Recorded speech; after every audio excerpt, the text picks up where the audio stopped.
Good morning, good afternoon, or good evening, beautiful people.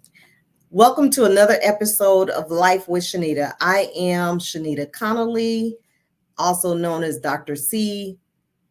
Nita. So I am here with some amazing friends. Each year I celebrate my birthday on the show with the show. And so this year, this is the only show I've had in the month of October. And I'm delighted to have these individuals to join me this evening to talk about hot topics. So I am going to bring them in so that we can get this show started. So join me in welcoming my guest. But before I bring them in, would you please like and share the broadcast so that others can see and be joyous with us this evening? So like and share the broadcast. And without further delay, I am going to introduce the ladies first. So we have Miss Katasha Bird coming into the stage. Good Hi. evening. How Good are you? evening. I am well. How are you? Wonderful. I love your home. Absolutely gorgeous. Gorgeous. You know, I had to have some fun with that. I know. I love it. Manifest. Yes, that's how you do it. That's how you do it. And now we have coming to the stage Miss Felicia Howard. Good evening, Hey, Felicia. everyone. Hello. How are you? I'm well. How are you guys? Wonderful. We're glad to have you. Thank you. We're not in China, are we? We got that butterfly right there. So thank you for joining me this evening. Yes. So next we're bringing to the stage Judge Stephen Teskey, my longtime friend. Good evening, Judge Teskey. Hey, Shenita, good to see you here. Good to be here. You too. You know, I was looking at your tie right there. I really like that. You know? Yeah, that's a bolo tie. It's the state tie for Arizona. Okay, I like that. I was checking that out. I was like, you look like a cowboy. Yes. Well, in fact, it was created by a cowboy in Wickenburg, Arizona, west of Phoenix in 1942. I love it. I knew it was significant. If you had it, it was significant. I knew that. So we're going to bring in Pastor Gregory Devon. Pastor Gregory, good evening. Good evening. How are you? Wonderful. How are you this evening? I am well. I'm happy to be here. We're always excited to have you on the show. It's always a treat, a real treat, over in the Carolinas to have you join us. Absolutely. So last but certainly not least, we have Michael Snell all the way from Hawaii. Aloha. Aloha, everyone. Yes, good evening. Glad to have you. Same here. Yes. So with that being said, I want you all to just take 60 seconds each and introduce yourselves to the audience and tell them something about you. Starting with the ladies first, I always do. Katasha. Hi, everybody. My name is Katasha Bird. I am an account manager for a large PEO firm. I also have my own bookkeeping business. And I'm originally from Louisiana, located here in Duluth, Georgia. Born and raised, Cajun. And so can you tell them what is a P? Is it a POE or PEO? What is a PEO company? Basically, I'm trying to say it without saying who I work for. So we kind of like a ADP or Paychecks, but on a higher level. So we handle benefits, payroll, taxes, those kind of things for businesses. Gotcha. I like it. All right, Felicia Howard. So excited to have you all the way from Be More in the ATL. That's right. Hey, everyone. I am Felicia Howard. I am a certified lactation counselor. I am a doula, and I do work for the government, and I will keep that hush hush. But I love karaoke. You guys can find me down at the Sports Cafe on a Friday night. And I'm originally from Baltimore, but I've been in Georgia for 25 years now. Yes. And she is a karaoke queen, baby, and can sing and entertain. So check her out. Yes. Okay, next up, Judge Stephen Teskey. Hello, Steve Teskey. I'm a retired juvenile court judge, chief judge of Clayton County, Georgia, where Shenita is, over 23 years. I retired there a couple of years ago, and my wife and I moved out to where I was born in Tucson and have a lot of family and very familiar with, though I was raised mostly in the Atlanta area, Jonesboro, Clayton County. And I'm now an attorney for the Pascua Yaqui Pueblo tribe, working with their children, youth, and families. That's exciting. That's exciting. So, let's see. Gregory? I am Pastor Gregory Devon of Durham, North Carolina. Pastor a church in Oxford, North Carolina, New Grassy Creek Missionary Baptist Church. Where I've the been in grass ministry. is new. The grass is new all the time. I've been there for the past 5 years. I've been in ministry now for 20 years. I'm 42 years old. I love the Lord and I love the Lord's people. Looking forward to sharing this evening. Awesome. So glad to have you. Last but certainly not least, we have Pete Cola in the house all the way from Hawaii, Michael Snell. Good day, everyone. My name is Michael Snell. Like he stated, I am from Pensacola, retired military officer, just relocated to Hawaii from Germany. I go by the call sign as a style doctor. I create clothes for men, everything from their shoes to their eyewear, but I still work for the government as my second retirement. I'm glad to be on the show. Awesome. So let's chat it up. Let's break a little ice. Thank you all again for being here about my birthday. So Katasha, I'm gonna let you lead us into this little icebreaker. So we're talking about hot topics, right? Yes. So me and one of my coworkers were talking, and of course we all have laptops. So my thing today is working from home. What do you all think about it? Do you think it's a good thing? Do you think it's a bad thing? Do you think companies should do a mixture of both, more of a hybrid schedule? I'd really like to know you all's thoughts on it. Okay, so I'm gonna go first. I love working from home. I did it for 2 years. I'm not now, but I think if anything, the company should consider hybrid because I'm about to lose my mind going in this office with these people that want to talk to me all day. Leave my office. I can't even do my laundry no more. I can't even do my grocery shopping. Can't even do your work to do all those things. Oh God, that's now, how about your work? How about your work? Because I got work done. I got work done though. It may not have been between 8 to 5, but I got the work done. Well, you know, my take on the work from home is I think it's doable. Mm-hmm. And if we were able to do it during the pandemic, I think that it should be hybrid. I agree with you, Felicia, that it should be an option that employers give employees just so that there's some balance there because people really want that flexibility. Absolutely. You know, in workforce. Yeah. Okay, I'll chime in on this particular topic. I think that it would be beneficial to both the employer and the employee. Number one, if you look at most of your large companies, they have a very large footprint.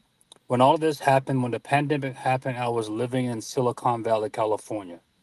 There alone, Amazon has about 5 massive 6-story buildings. They're completely empty now. Just imagine the magnitude of what you could do with buildings when we're dealing with homelessness, we're dealing with people that need food, we're dealing with traffic. The infrastructure is not set up to withstand how many cars we have on the road. So a lot of countries, I travel a lot of countries have a good work-life balance. America doesn't. We come to work, have to work to get vacation. Other countries, you start work with vacation. You start work with sick leave. So all of this working from remotely, I think is beneficial, but I do think that a lot of our upper leadership don't agree with it because they don't think they're going to get the same amount of work from you in those 8 hours at your home that they're going to get from you at a business. Yeah, I think it's a trust factor. That's a great point. I think that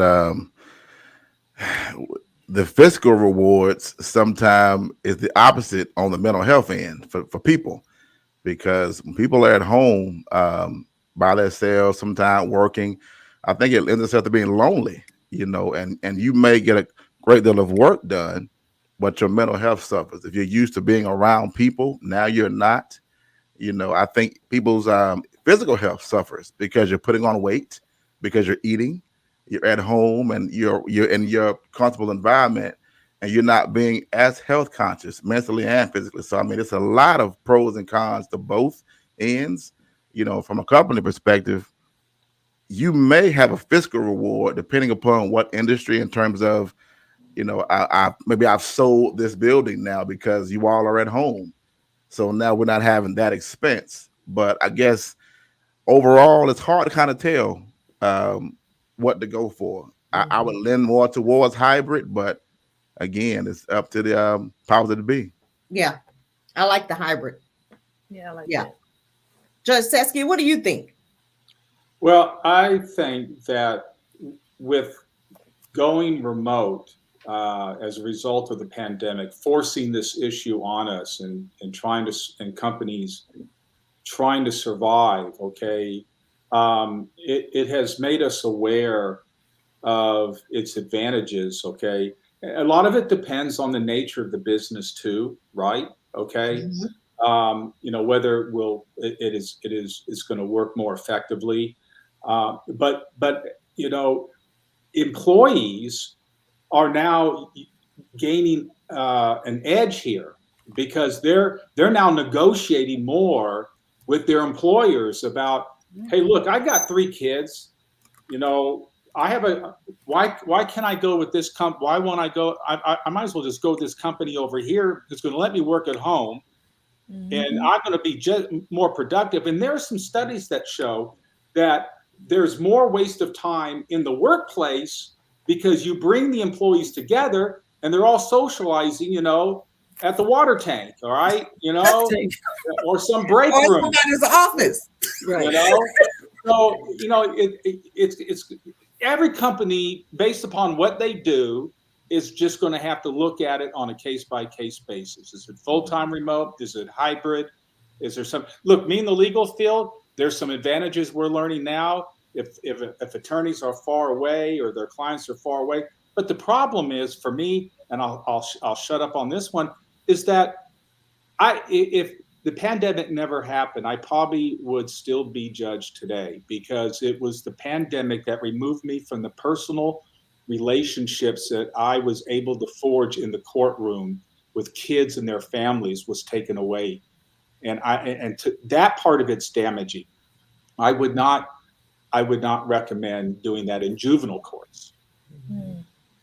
That's a good point. Yeah, So like that. on to the next topic.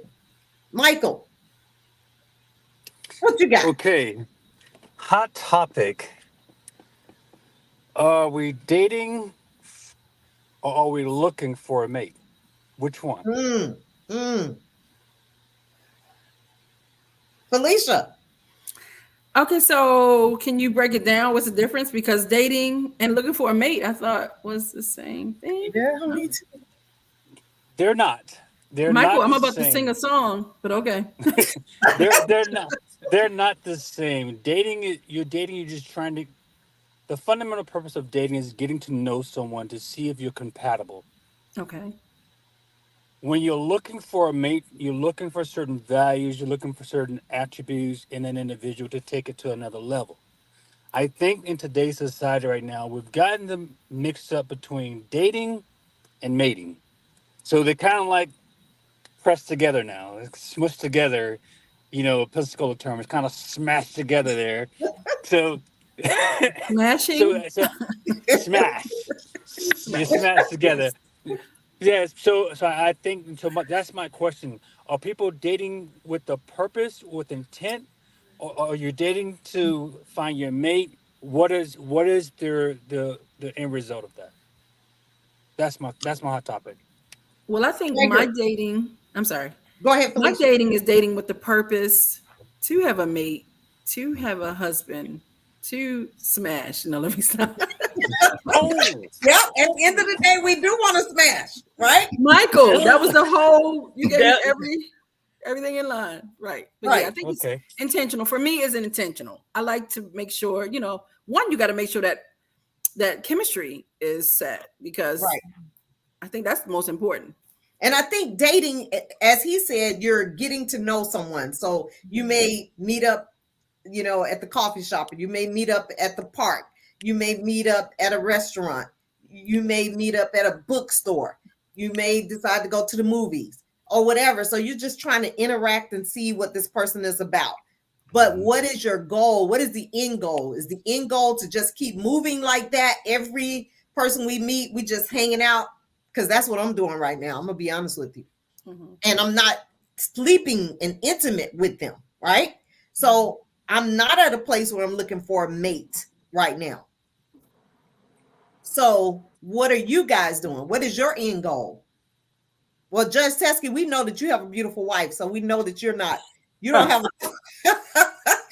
have a goal to to take that any other place but upward. Yeah, and I'm not going to do anything to mess that up. Exactly. No, that's I right. know that's right. Exactly. Smart man. Smart man. Look, Very yes, smart. dear. Look, yes, dear. Yes, dear. That's right. So, so what is your goal, Katasha? Well, I would have to piggyback off of Felicia. I'm basically trying to be with that one person, and I'm with one person, and so we're just seeing where it goes. Yeah, Gregory, you're the relationship guru, the single relationship guru. So give us what you got. Well, let me say this. I think that the problem in dating nowadays is that we don't approach dating systematically. Like, I've worked in corporate America some over the years as well. And they say in corporate America, there's never ever a people problem. It's a process problem, right? But when we go into dating, we don't apply the same rule. It's oftentimes it's your personal thing that's causing it to go a certain way. Like, what is your end goal? We don't have one a lot of times. So we just Perfect. date any and everybody. And my thing is, I believe in a system called fellowship, friendship, relationship, courtship. If it ain't the right one, abandon ship. but you I got, love it. I love but you that. got to know. I like that. Yes. You got to Can you know, repeat that like, again? yeah, I Where's the ship going? fellowship, friendship, relationship, courtship. You got to know what ship you're on. And my Right. thing is, don't assume or skip past a certain level. If you just met somebody, and as Michael said, it's a date, it's a date. You are Right. fellowshipping. It is not a friendship, it is not a relationship. You are fellowshipping. And If stay this right there. fellowship goes well consistently, we could be in a friendship, right? If the Okay. friendship starts to develop romantic feelings, I express, she expresses, then you move to a relationship. But Okay. once you get in that relationship, after the age of 35, you need to be having a conversation. Is this someone I'll be in a courtship, meaning an engagement with? Because if marriage ain't the end goal, then do not be in a relationship. But we're just getting in stuff and saying, I'll figure it out. I'll see where it goes. No ma'am, no ham. We're too old for that. It's Yeah. systematic. You would not, if you want to be like my friend Judge Steve, Yes. he had a process. He knew it required undergrad, law school, and whatever else degree he may have to get there. Same thing applies if you want to be married. You know what it takes. That's right. That's really Absolutely. good. And Well, you they and you need have it. to, and I think it's important for you to connect with a person who has the same mindset, the same goals, because there is going to be confusion. If you're over here and your end goal is marriage and their end goal is just to hang out and date, it's going to be some issues there. So you have to know that up front during that fellowship. Right. Absolutely. Let's talk. Let's have conversations about it. But You we better. don't do that anymore. Truthful We don't have conversations. we don't Truthful. have conversations anymore. All we do today is devalue one another. That's Ooh, all we do. yeah, Yeah. yeah. And we even dehumanize one another. Like I would just imagine if you think about some of the issues that we have in dating now in regard to people feeling undervalued or I don't see your worth. It generally boils down to how we have dehumanized one another. Like there's some women, not all, who see a man for his wallet, but there are some men who see women for their body frame. And it's like we have dehumanized one another. That when we get in this thing, I don't trust you and you don't trust me because of your past experience. And nobody ever says, you know what? That's good. Well, I don't want to give away my hot topic, but Right. we never ask ourselves, how do I view me? And then how is that view of myself impacting how I see the world and everybody else? Yeah, that's good. So, That's so, good. so Pastor, I like I that. want to jump on that. I Mhm. think just for one quick second, Sure. I think that everybody in this dating world right now, before you start calling yourself dating, you should go sit on someone's couch, either Say it. together or Yeah. separately. Period. I agree. I agree. Sit on Yeah. someone's couch, either because I'll tell women all the time. I say I'm not going to go out with you until I know that you are mentally prepared to deal with what's coming forth in our world, Uh-oh. good, bad. If I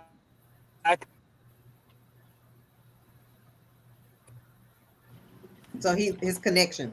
But yeah, I totally agree. That's good. Yeah, we Yeah. could go so far with that. Yeah. And so that's gonna require a whole show by itself. Judge Oh, Teskey, yeah. what have you been seeing with people who, are single in your world? And do you hear conversations about dating and the mindset? What's the talk like in your world? Well, if you think about it, we know today that there are much fewer married couples, Right. okay, than there are just people coming together and living and together. They're not making that commitment on paper, the promise, okay, and I think there has been. In my opinion, I'm going to sound like a traditionalist and probably an old fogey, but I do believe that um, that this is our society has got to the point of eroding the institution of marriage, and I like what the pastor was saying is the steps to marriage. You shouldn't be involved in dating without thinking about a relationship because that can also be insulting to the other person. Right. Okay, if you're not honest about that. I mean, if you're going to be that person and you just don't ever want to get married, and there are those who don't want to get married, okay, but you need to be that way up front. That's right. Okay, Right. you need to be honest and transparent in the relationship from the very beginning. Okay, Right. Absolutely. But I hear a lot of conversation about to marry or not to marry. Yeah. Mhm. Yeah. Okay, and what does that mean? Yeah. Either way. Yeah. Mhm. That's good stuff. So we could go there and stay there, but we're gonna move on to the next hot topic because because of time. But we're gonna come back to dating with the whole show at another time because that is so important. And Gregory, we've done this a few times with you, so we know how important and popular this question is or this topic is. So what do you have? Felicia, did you do yours? I have one, but I can wait. No, I want you to go. Okay, mine's is parenting adult children. Mhm. Oh, Woo. That's beautiful, right? Yes, it is. Parenting adult children. So can we get your thoughts on it, Felicia? Yes. And then I want to go to Judge Teskey. Okay, so with me, I have a 29-year-old son, and before the other day, I was listening, trying to figure out what's my hot topic going to be. So I am a fan of Willie Moore Jr. on 102.5. I don't know if I Me can too. do that, but I did it. Yeah. Okay. Me too. But he talked about that, and it is. I mean, that thing took me and made me grab my pearls. Grab your pearls from me, Shenita. Parenting adult children, because I've already given him all the tools. But sometimes I do. I want to go down to his house in his townhouse and rearrange and change. But, now learning, I can parent from a distance because I'm always going to be the parent, but I cannot continue to make decisions for him because he's a grown man. He's 29 years old with identical twin grandgirls. But yeah, Right. So I think just being able to know that we have to guide our adult children. We can't parent them anymore. We've done our parenting. We've given all the tools, and we just go from there. Yeah, That's what I want to share. I agree. Judge Teskey, where are you with that? Yeah, it is tough if you have an adult child, and as a parent, you think that they're making decisions that are not going to be best for them. Where do you draw the line in terms of trying to help redirect? First of all, there's nothing wrong at all. If we, with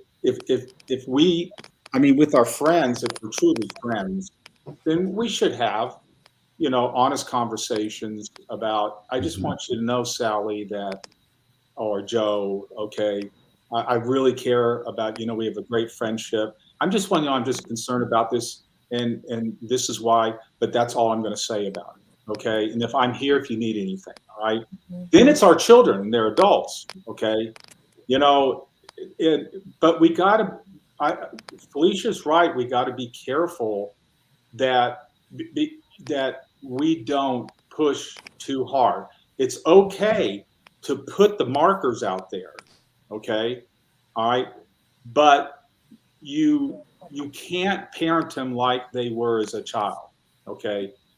My son, and I'll say just a quick example, my son is a sergeant detective with Clayton County Police. He wouldn't be there if it hadn't been in college when he got suspended from college for bad grades because I didn't know that he had lost his high school sweetheart, okay? But he had to grow up. And I said, son, I'm going to give you 60 days to get out of this house. You're going to go into the United States Navy Reserves. And he went into the reserves and he became an aviation electrician. He decided he wanted to become a police officer. And that's what he's doing today. And he's a very good one. Awesome. I love it. And I'll chime in, it is, Felicia, like you said, we have to, remember there are boundaries, right? And so we have taught them, and we're always going to be their parent, but we do have to remind ourselves, particularly me, there are boundaries, especially my daughter who has a husband. She has a husband. So, I have to remember and remind myself, put the brakes on, even if you want to say even if you want to say that, you might not want to say it like that, or you might want to table that. And so I have to remind myself, and she is not shy about reminding me that she's an adult too. And sometimes even the mistakes I made when they were young. You know what I'm saying? So sometimes that stings. Yes. Yes. Sometimes that stings, but I appreciate the fact that she's able to voice those things to me, and I have to take it. You know what I mean? So it's her truth, and I can't diminish that. So I'm learning. I'm still evolving in that place because you want to save them. And you guys know my son is serving time, and I was in Clayton County trying to save every child, including my child, and my son ended up in trouble. So, I had to deal with the mental part of blaming myself. Did I not do something right? All of that whole process. And even now, still, guiding him or talking to him and encouraging him whenever I do, from the place he's at, and hoping that he comes home and he's a totally reformed person and a productive citizen of society. So we have that conversation a lot because I want to get in your head and see where you are. You know what I mean? So it's been a challenge for me for 10 years. 10. Well, my input on this matter from a divorcee of two daughters. When I divorced my wife, subsequently my daughters divorced me. So, and I know this is a deeper topic, but this is happening. So I had to identify because I stayed in a marriage 10 years longer to make sure my daughters had the necessary foundation they need to be productive in society. I stayed there. But when you are, as a parent, there is no book on how to be the best parent. There is no book out there. There are books out there talking about all kind of stuff, but I had to come to the realization that everything that I provided for my children, I did it with good intentions. I provided structure, everything they needed to be productive, I did it. And I had to say, whatever decision that they make from that point on is not a direct reflection on me. They're making those decisions. So as parents, it's difficult to have that because what we do once our kids do something wrong or they get in trouble, the first thing we want to do is undermine our abilities. Why? I think in No, some cases we should, but not all. not all. I'm not trying to throw a blanket brushstroke over this entire situation and try to paint Right. it pretty. I'm not. I'm just talking about there are parents out there that know they have done everything they possibly could for their children, and they're still and they're killing themselves, still trying to provide for that child. Yes. And I'm saying killing is talking about stress. Stress is the biggest killer in America. Yes. So that stress we carrying around about our children, what they're doing, what they're not doing. I'm sorry. Let it go. I had to let it go. I had to let it go. Yeah. And I agree, for your health's sake, mentally and physically, you're right. You can't stress yourself out, on that. Gregory, what you got on that topic? I know you're not a parent, but Well, no, I'm not a parent, but I played a part in raising several children. My nieces and nephews have lived with me occasionally, and I think that the Bible talks about laying aside every weight that so easily besets us. And I think we have to know how to manage stress, even with our children, because when they're grown, your stress is your stress, and mine is mine.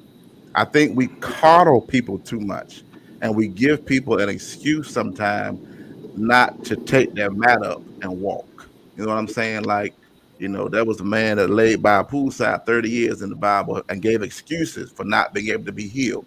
Long story short, Jesus comes along and says, take your mat up and walk. Meaning, I want you to pick up your excuses. I want you to pick up what used to support you, which is your excuses. I'm going to give you strength to now walk and to do better. Like many of us know better, but we're not doing better. yeah, It's not always the truth that if we know better, we do better. Not all the time. Sometimes you have the knowledge, but you're lazy, right? right. And Absolutely. sometimes we're not giving, as Judge Teskey said, that push. Like, Right. listen, this is how it's going to be. My way. Yeah. You have this amount of time to do X, Y, and Z. And this generation here today has never been held personally accountable or taught to be personally accountable. And when we put that fire up under them and there is no turning back, like either you sink or you're going to swim, that's when you see change. When you take away the option, this is how it's going to be. That's good. Yeah. That's good. So on to the next topic. Where we at? That's good. We shifting. Judge Teskey, what you got? Well, I have a lot, but since I've narrowed down to one, thank you, Shenita. That the hot top. One of the hot topics today is that should we be criminalizing teachers in those states that pass laws where you cannot teach a child something that they believe will traumatize them. Okay, particularly what's being targeted is the treatment of our Black people in this country. Okay, Right.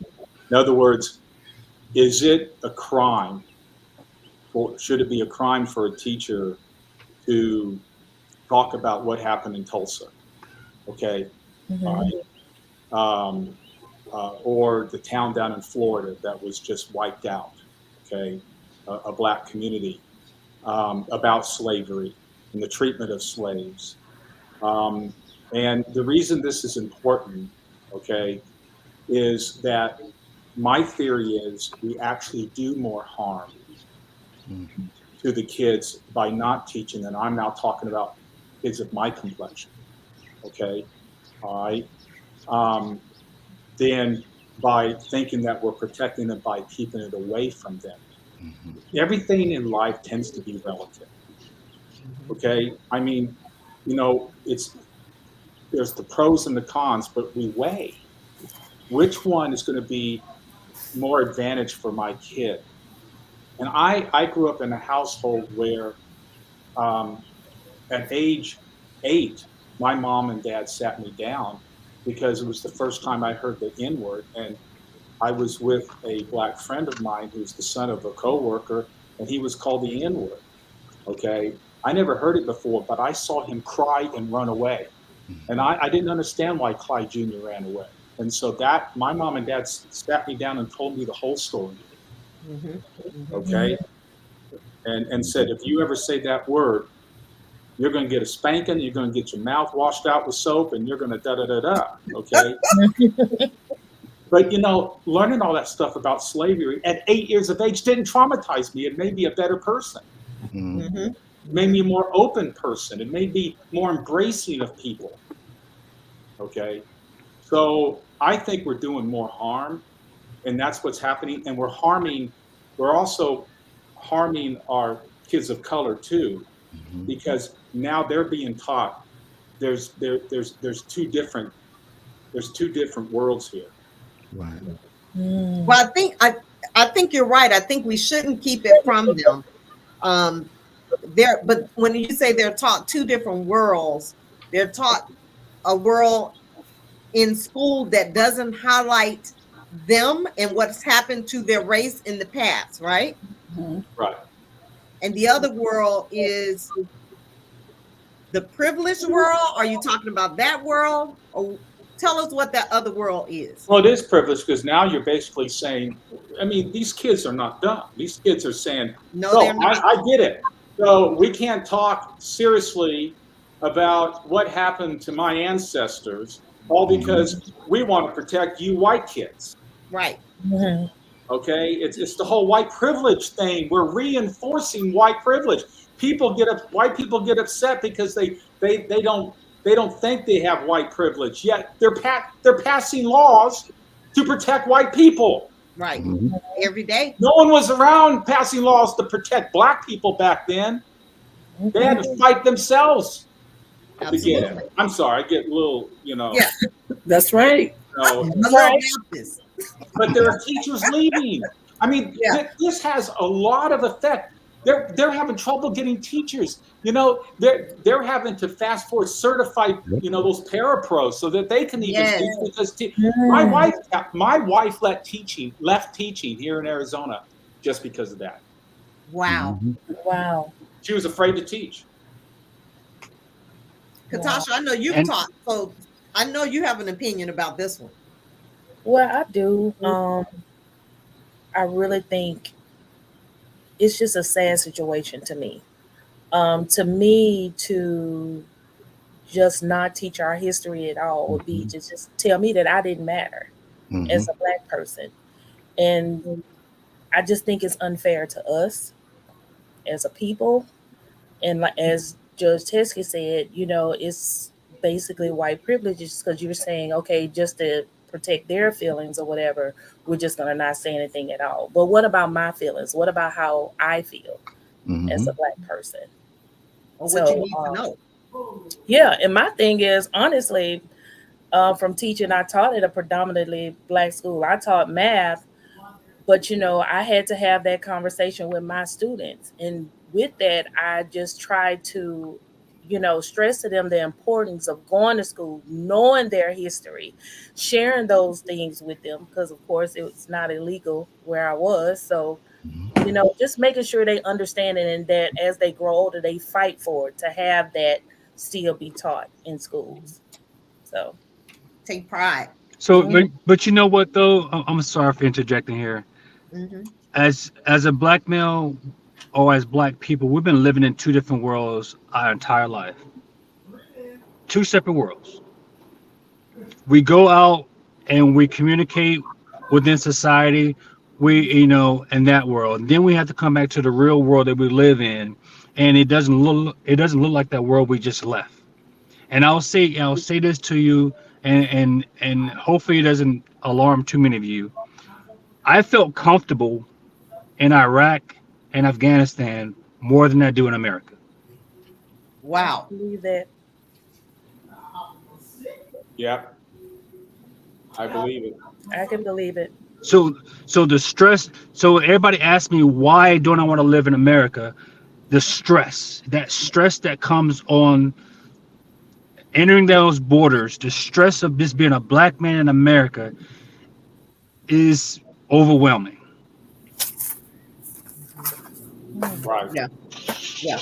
You know, Flannery O'Connor, the Southern author, female, white, Catholic, um, back in the early part of last century, wrote a lot about, and she criticized the establishment, the white establishment. Mhm. But she said this, the truth does not change according to our ability to stomach it emotionally. Mm. That's That's good. good and So, true. yeah. Yes. And you know what?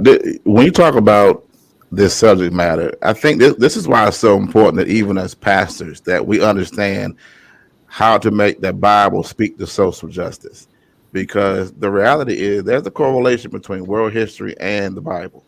But sometimes if you're not knowledgeable, you don't know that. And to help people to even understand, people of color especially, to understand their heritage and their importance, like it's important to even point out the fact that we say Jesus was born in Bethlehem, but which one? Of Judea, that one. That one was a part of Africa at that part in the part of time. That's important to tell a black child because it gives him pride in who he or she is. Now, in regard to now, when we're not knowledgeable about what is going on in the government, what laws are being passed all across the spectrum, well, who are you voting for and why? Like, who are you putting in office? And we don't take that serious enough. And again, even from a church standpoint, we cannot tell you who to vote for, but we can most definitely educate on certain issues That's right. and show how these issues a lot of times were even prevalent in biblical days, some of them, to make that important now to our congregation, but we're not doing that. And then we're wondering why we have people inside of our churches who are being impacted by these laws, legislation.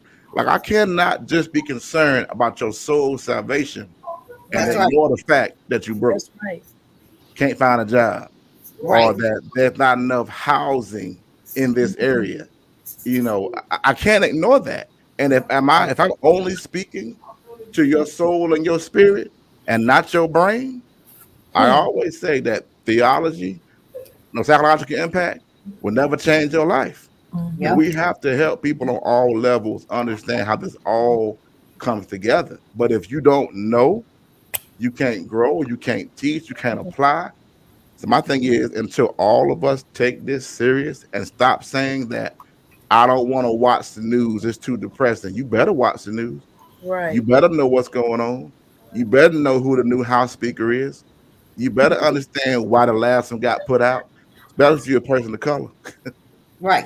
Right. And- and- Pastor, Right. one other thing too, you can also point to Numbers chapter 12. Come on, sir. When Moses took on his second wife, who was black, Come on, sir. the Cushite tribe of Ethiopia, Educate us today. and Miriam, Aaron's wife, spoke against it, Come on, Pat and, Judge. Why? then God struck Miriam with leprosy, Come on, punishing her. sir. Okay, That's the there word. you go, folks who have issues with interracial marriage. Okay, Yeah. you Christians who think it's wrong and you think the Bible says it's wrong. Tell them, sir. There you go. Listen. Now we can let's get it started in here. Now we have one more topic to go, which is Gregory. Yes. What you got? Oh, my hot topic. Look, I got caught up in what he was saying. Me too.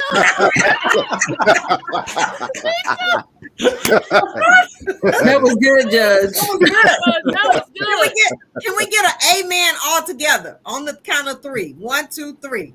Amen. Oh my goodness. I was about to start running around here in my Do you hear chair. me? Yeah. Okay. My hot topic is emotional intelligence. Mm. You know, it's the word that's thrown out very often now. And I think that we think that it only applies to relationships and or marriages, but it really applies to human relationship, period. Whether it's a Yes. friendship, whether it is a marriage, relationship, parent, child, whatever it is. And I Work. think that Co-workers. Yeah. co-workers, yeah, we hear that and we think that that just means, oh, it's how I manage my emotions. It's a lot more than that. Like we never start at self-awareness. It has to start there. Like, are you aware of who you are? Are you aware of your own emotions? Are you in tune? Do you know when you're happy, sad? Do you know when you are vulnerable? You know, and I use that word because a lot of men have a problem with that vulnerability word. Yes. You know, Yes. because at the Yes. end of the day, nobody gives us training as little boys and makes it okay, rather, for us to be vulnerable and admit when we're hurting. So we Yes. have a lot of triggers now as adult men that goes back to trauma, right? When you were young, because when you fell and got hurt, suck it up, don't cry, Right already. and that crippled us, right? And there are a lot of we talked about parenting, right? A lot of parents raise their sons to be the men that Katasha and Felicia ain't gonna like, Right. because you are making these young men afraid to enter the experience of vulnerability. But it's not just self-awareness, but it's also self-regulation and self-motivation and empathy. We don't talk about how important those things are as an individual. Like I cannot grow and function in society without being emotionally intelligent, right? I'll be cut off from the rest of the world if I don't understand how my emotions impact me, impact you. But guess what? Empathy requires me to do what? Understand your emotions. That's And good. like what is your perspective, your And point not of view? downplay them. Yes. Right. Right. And We like said not downplay them. Right. and not not Yes. downplay it. Because Right. the truth of the matter is that all of us say, I'm a great communicator. Half of us are not, because we listen to reply, right? And we don't Not listen to effective listeners. understand. Saying. And the issue is that when you approach things like that, you come across insensitive, right? Yes. And we got to stop. And I'm gonna end here and pass it back. We got to stop believing that we are 100% in every area. We got to stop believing that that there's no personal improvement that I can do as an individual to become better at managing my emotions, at being aware of who I am, and even motivating myself to look at not my strengths but my weaknesses, My weaknesses. and realize how do I take my strengths and how do I make those improve upon my weaknesses, and if I should be at the appropriate time matched with a good partner, right? I've got to, again, if I don't know who I am, I ain't aware of who I am, then I'm asking this woman to fall in love with a stranger. Come I'm on. gonna end right here and say this. I know we've been turning in the Bible. I want to turn to the book of R&B right quick. Okay. Back in I the love late that book 90s, too. that was a song called Stranger in My House. Yes. Yeah. And to me, it says a stranger in my house. Preach It it took how a you feel while it. to figure out. There's no way you could be who you say you are. You got to be someone somebody else, because he wouldn't touch me like that and treat me like you do. She went on to say, how could it be the stranger is me? Have I changed so drastically and you remain the same? So many of us lose ourselves because we're trying so hard to find love that we took on their identity because we did not know who we were. Amen. Come on, Pastor. Can I chime in first? Because Please. I just want to say this. That was so on point. Michael. Pastor Gregory. Because I have this guy that wanted to convince me that I was supposed to be his wife. But anytime I talked about my feelings or my thoughts, they were devalued or they were not relevant. And if I said something to him about his behavior and how it made me feel, oh no, that's not. And I was thinking to myself, why am I wasting time talking to this person? Yeah. Because you are not even listening to understand who I am. No. I am. Mm-hmm. So I got into a relationship with that person. Who can I blame if it didn't go right? But me. Yeah. That's right. Yes. That's right. Look at your mama chiming in. Say it, Pastor. Hey, so Gregory, go ahead. So I mean, I'm sorry, not Gregory, Michael. So here's my point on this, and I'm not casting stones at anyone. It's just an observation that I've made over the last several years.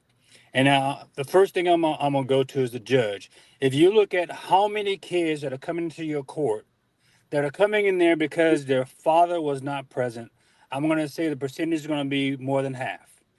Correct. Then you come back. Then you come back over to dealing with what you did. What do you say? You were with a guy who would devalue your opinion. Now that young man or old man does know how to be a man because more than likely he was raised by a female with female characteristics. He does not know how to navigate in a man's world. Now, I'm not trying to be man versus female, but men are built different. Females are built different. And until we understand and comprehend this and get on the same page, that's why you have so many young men killing each other because they don't know how to deal with their emotions. Yeah. They're acting out instead of sitting there because men normally do things logically. We're strategic. We're not running around with emotions. Most of these young men that are shooting, killing each other today, they're acting off of emotions, anger, bitterness, jealousy. All of these emotions they're throwing in. So that is why a lot of women are unsuccessful on getting a mate because you're dating a man masked as a female or a female masked as a man. Oh Lord. I want to add an addendum. I think we do have to be careful when we say that men don't have emotions. Our primary emotions are just different. No, I get it. You're right, Pastor. Yeah. You're right. Yeah. You're And right. I say that only because at the end of the day, no, but and you were completely right, Michael. You're completely right. I think we have to realize that, like, the Bible talks about, to your point, deal with your wife with knowledge and understanding, right? Sometimes that becomes the point of confusion because, to his point, we're logical, they're emotional, right? And we don't realize she thinks I should be more emotional. I think she should be less emotional or more logical, when the reality is both is needed, right? We've convinced ourselves that we're both independent when God made us to be interdependent. And if we realize that I'm the yin to your yang and vice versa, I would rather, as a man, that she needs to be emotional, because if she's not emotional, she can't be an effective mother. She can't be a good wife, because she needs to be able to feel what's going on. And then I come in here with the logic, emotional intelligence, and kind of make sense of this. But then she helps me to be not so logical that I am insensitive. It's called balance. Absolutely. So Balance. we need each other. We need, and that's why God he put Adam to sleep and created Eve as a helpmate, because he knew the differences and how we would complement each other in the way that he created it to be. So and another thing too, to chime in on that, observation only. Men date your future, ladies. women are dating men past. Think Explain about it. that, please. Yeah. We looking at what you can do. We're looking at what you can do for us in the future. We're looking at Right? your attributes in the future. Mm-hmm. Most Mm-hmm. women are focused on what we did, what we smashed in the past, Oh no. who that's the difference there. And I'm not saying all. I'm not Okay. saying Right, Mhm. right, all, right. but But I see your that's point. I I do. do. I see exactly. what you're saying. I see your point. I do. Hmm. Yeah. This has been a wonderful hot topic conversation.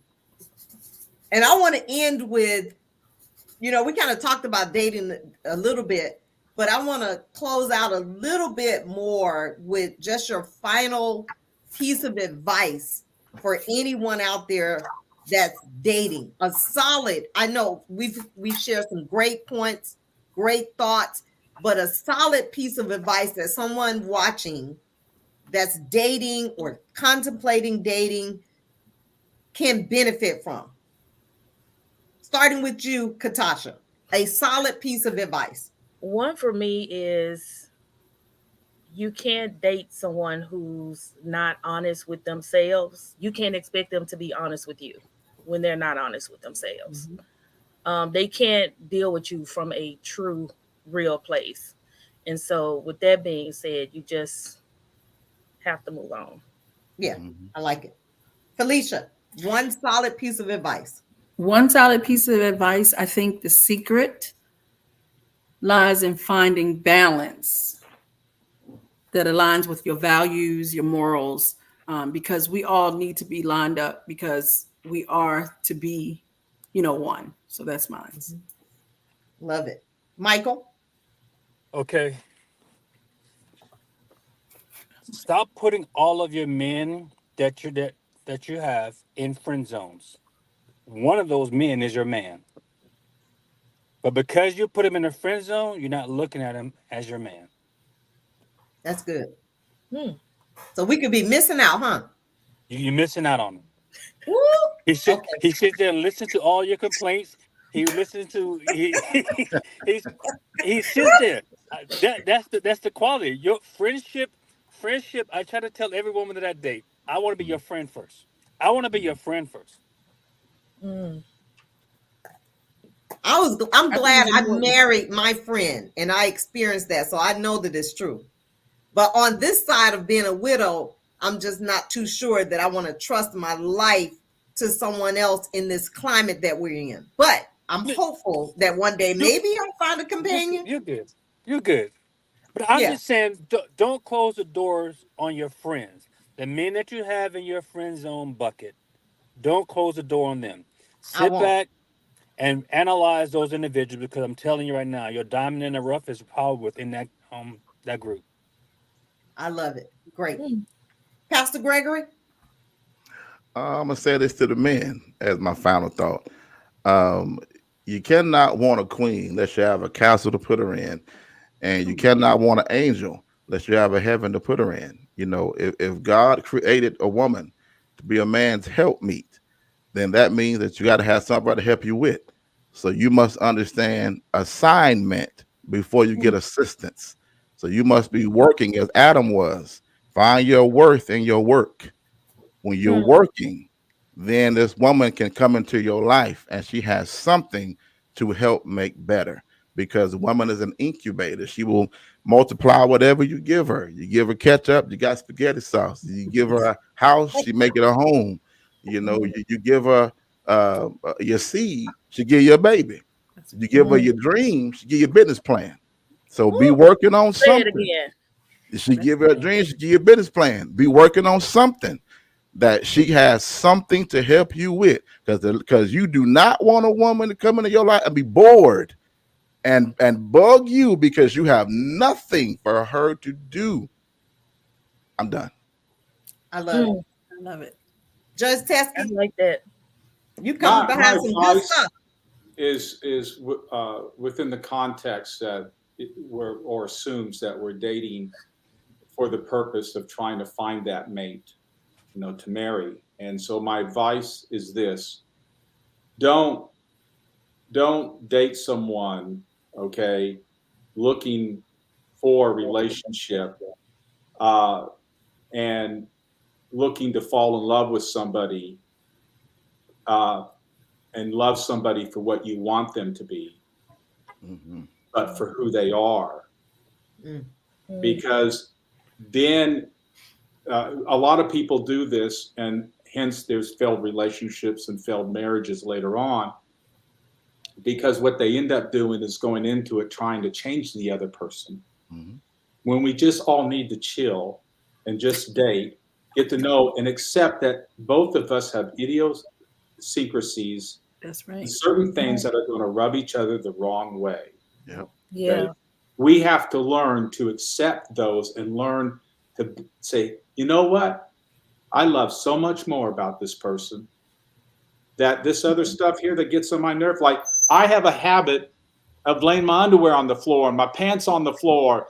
I know it's TMI, and leaving the cabinet, and it drives my wife crazy. Okay. All right. But she also knows, okay, that there's so many other good parts of me that for her is overwhelming. And so, in the beginning of our marriage, well, she'd complain about, what she does now? She just laughs. She says, look at this. I go, what? Look at it. It's like a tornado came through here. And she laughs. And you know what happens?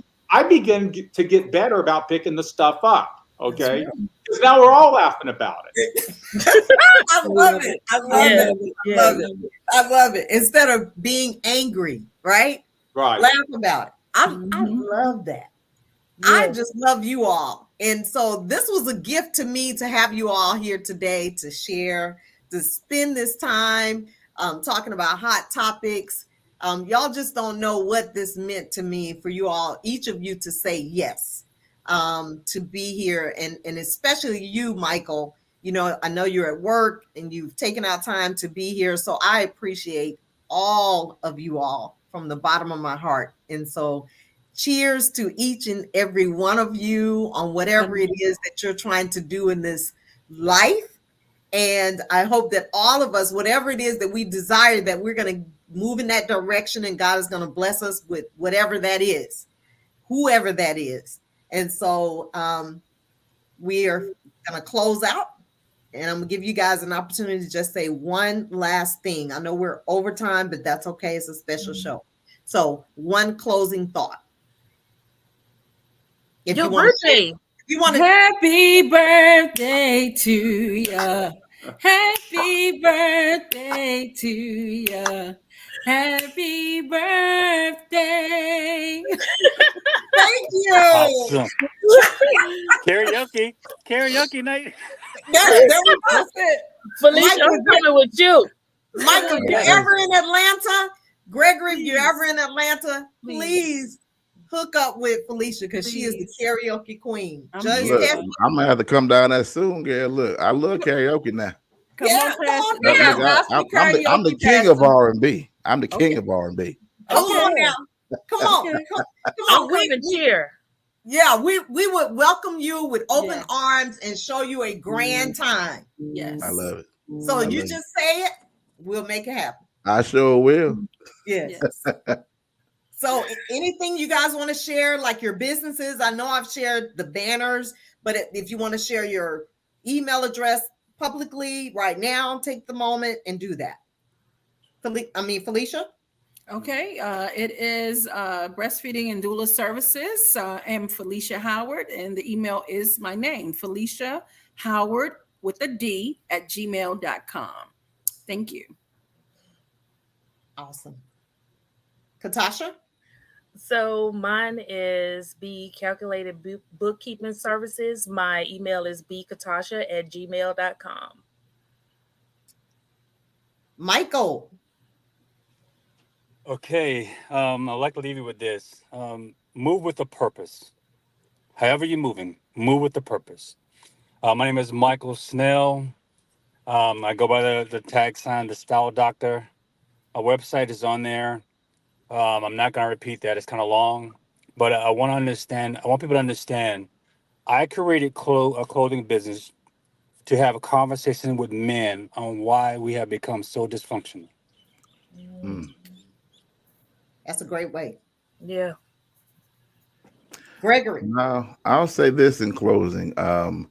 Bible says, love your neighbor as you love yourself. Remember, you cannot give what you don't have. That's why it's so important to love yourself. Please subscribe to my podcast, the Sanctuary Podcast. I'm on Envision Radio every Friday at 6 p.m. Eastern Standard Time. You can find me going live on Facebook a lot of times, recording the show. But the Sanctuary Podcast, follow it on Facebook. I love to chat with you. I love you guys. Awesome. Last but certainly not least, Judge Teskey. You know, if you're feeling down, something bad has happened, you heard some bad news, you're kind of depressed, go out, find somebody, say something nice to them, Mm-hmm. and watch the smile come across their face and see how it comes back to you and lifts you up. That is how much power each of you have, even when you're down, and the effect on other people. Anyway, I help communities with their justice systems, particularly with juvenile justice systems, to reduce racial disparities in their systems, to reduce delinquency. There's so much that goes into it, but it all is about focusing on kids with positivism, encouraging them, building relationships within the community. It may sound to a lot of people who like that tough on crime that it's soft. I hate to tell you, the soft stuff is what really works. That's right. Mm-hmm. I agree with you, Judge Teskey. I mean, there have been so many moments when I've been down, even through this journey as a widow, and I've put myself out there to help other widows and widowers. And the joy that it brings to me to see them be at peace, or to smile, or to be able to share their emotions without feeling weird because somebody's looking at them like, you're a widow, talking about your deceased spouse or whatever. So you're right. Sometimes we do have to just give back, even when we're down or depressed or sick or have diagnoses that are not favorable. Mm-hmm. And it does come back to us. So I appreciate that thought. I appreciate each and every one of you all in your thoughts. Gregory, I love what your mom said. She said, study the whole person that you are, or that you're with, going out with, so that you will have knowledge of what you are dealing with. And that's exactly what it is. Study them and their family. A lot of times we date in secret. Stop dating in secret. Bring those people around so they can interact with your family, so people can pick up on things. Right. And be open to what they have to say. They may pick up on something, they'll say it to you, and you'll be like, that's not true. And they miss it. So thank you all. This has been great. You guys have an amazing day. To our audience, thank you all for watching. To everyone that made comments, they enjoyed the show. So blessings to you all, and blessings to each of you all on the panel today. Thank you. Blessings. Good night. You guys hold tight. Stay right there for 1 minute. Good night, everyone. Good night.